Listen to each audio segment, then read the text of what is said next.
নমস্কাৰ মনোৰঞ্জন অসম ইউটিউব চেনেলটোলৈ আপোনালোক সকলোকে স্বাগতম জনাইছোঁ।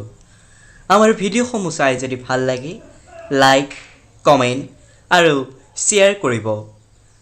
ইয়াতকৈ আৰু সুন্দৰ সুন্দৰ অনুষ্ঠান উপভোগ কৰিবলৈ আমাৰ চেনেলটো ছাবস্ক্ৰাইব কৰি থব। ধন্যবাদ।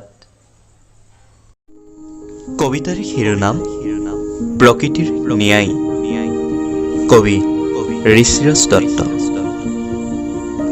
ৰাতি টোপনি নহা হৈছে, কি কৰিব সি, কি খুৱাব পৰিয়ালক। আজি 2 মাহ উকলি গ'ল, পেটত গামোচা বান্ধি সি জীয়াই থাকে কেনেকৈ। আগতে আনক পইচা খুজি নোপোৱাজনক আজি মানুহে ধৰুৱা বুলি মাতে।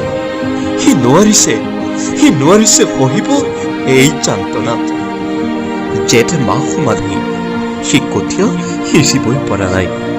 যি সময়ত পথাৰৰ কৰ্মব্যস্ততা দেখিলেই মন ভৰি পৰিছিল, আজি সেই ঠাই জনশূন্য। প্ৰকৃতি ইমান দিনে মৌন হৈ আছিল, কিন্তু এতিয়াও ৰুদ্ৰ মূৰ্তি ধৰিছে। আনক সজাত বন্দী কৰা মনুষ্যই আজি নিজেই চাৰি বেৰত আবদ্ধ। এয়াই প্ৰকৃতিৰ ন্যায়ৰ কাঠগড়া। মনুষ্যৰ কৰ্মফল এই জনমতেই